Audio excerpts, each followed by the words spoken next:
जगदीश चंद्र बोस की जीवनी। जगदीश चंद्र बसु का जन्म 30 नवंबर 1858 को मेमन सिंह नगर, पूर्वी बंगाल, अब बांग्लादेश में बाबू भगवान चंद्र डिप्टी कलेक्टर के घर में हुआ था। वह अंग्रेजी राज का समय था और हर कोई चाहता था कि उसका बेटा भी साहब बनकर हिंदुस्तानियों पर धाक जमाए। किंतु बाबू भगवान चंद्र धार्मिक विचारों के व्यक्ति थे, बहुत सादा जीवन बिताते थे। उनके विचार बड़े उच्च थे, वे अंग्रेज भक्त नहीं थे। इन सब बातों का जगदीश चंद्र बसु के बाल मन पर अच्छा प्रभाव पड़ा था। उनकी आरंभिक शिक्षा नगर के स्कूल में ही हुई थी। कालांतर में कलकत्ता के सेंट जेवियर्स कॉलेज में उन्होंने अध्ययन किया। कलकत्ता विश्वविद्यालय से बीए करने के बाद उनकी इच्छा हुई कि इंडियन सिविल सर्विसेज की परीक्षा में बैठें, क्योंकि उन दिनों इसका बड़ा महत्व था। किंतु उनके पिता नहीं चाहते थे कि उनका पुत्र अंग्रेजी शासन का नौकर बनकर अपने ही देश के लोगों पर अंग्रेजी कानून चलाए। तदपि वे उच्च शिक्षा के लिए उन्हें इंग्लैंड भेजने के लिए तैयार हो गया। इस प्रकार बसु लंदन के कैम्ब्रिज क्राइस्ट कॉलेज के छात्र बने और वहां से बीएससी किया। कॉलेज के अध्यापक उनकी प्रतिभा और लगन से प्रसन्न थे। इस कारण उन्हें बड़े वैज्ञानिकों के साथ प्रयोगशालाओं में कार्य सुधार करने का सुअवसर प्राप्त हो गया। भारत लौटने पर जगदीश चंद्र बसु को कलकत्ता के प्रेसिडेंसी कॉलेज के प्राध्यापक के रूप में नियुक्ति मिल गई। किंतु उस कॉलेज में भारतीय अध्यापकों को अंग्रेजी अध्यापकों के समान वेतन न मिलकर कम वेतन मिला करता था। बसु ने इसे नापसंद किया और विरोध स्वरूप उन्होंने 3 वर्ष तक अपना वेतन लिया ही नहीं, बिना वेतन लिए ही अध्यापन करते रहे। अंत में सरकार को झुकना पड़ा और बसु को अगला पिछला पूरा वेतन मिल गया। बसु विज्ञान के क्षेत्र में बहुत कुछ करना चाहते थे, इसलिए उन्होंने अपने घर पर ही एक छोटी सी प्रयोगशाला भी बना ली थी। 10 वर्ष तक उसी छोटी सी प्रयोगशाला में वे विज्ञान के अनेक सिद्धांतों का परीक्षण करते रहते थे। उनके प्रयोगों का परिणाम सामने आया और 1895 में जगदीश चंद्र बसु का पहला शोध निबंध प्रकाशित हुआ। इसके तुरंत बाद 2 निबंध इंग्लैंड की रॉयल सोसाइटी द्वारा प्रकाशित किए गए। इसके लिए उनका वहां सम्मान हुआ और निबंधों की सोसाइटी की पत्रिका में भी स्थान प्राप्त हुआ। सोसाइटी ने उन्हें आर्थिक सहायता भी दी। कालांतर में जगदीश चंद्र बसु के निबंधों के आधार पर लंदन विश्वविद्यालय ने उन्हें विज्ञानाचार्य की उपाधि से विभूषित किया। आचार्य बसु निरंतर नई नई खोजों में लगे रहते थे। उन दिनों उनकी खोज का विषय जीव एवं वनस्पति विज्ञान थे। वे वृक्षों में चेतना और संवेदनशीलता खोजने लग गए। प्राचीन शास्त्रों में उल्लेख मिलता है कि वृक्ष भी हमारी भांति ही जीवधारी है, किंतु अभी तक इस पर विश्वास करना कठिन होता था।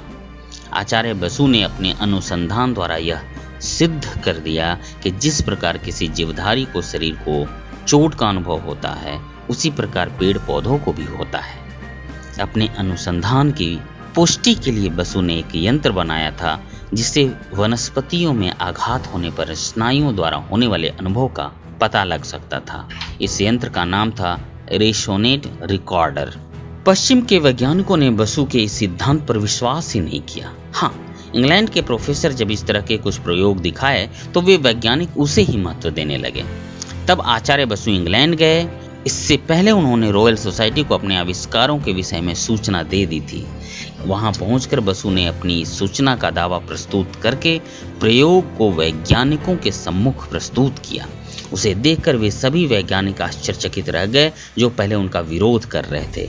उन्हें बसु को महान वैज्ञानिक मानना पड़ा। रॉयल सोसाइटी ने आचार्य बसु को व्याख्यान देने के लिए 2 बार लंदन में आमंत्रित किया था। रॉयल सोसाइटी के अतिरिक्त कैम्ब्रिज और ऑक्सफोर्ड विश्वविद्यालयों ने भी भाषण देने के लिए निमंत्रित किया।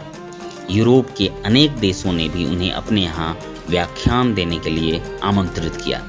इसके बाद वे अमेरिका गए और वहाँ के अनेक विश्वविद्यालयों में उन्होंने अपने अनुसंधान संबंधी भाषण दिए।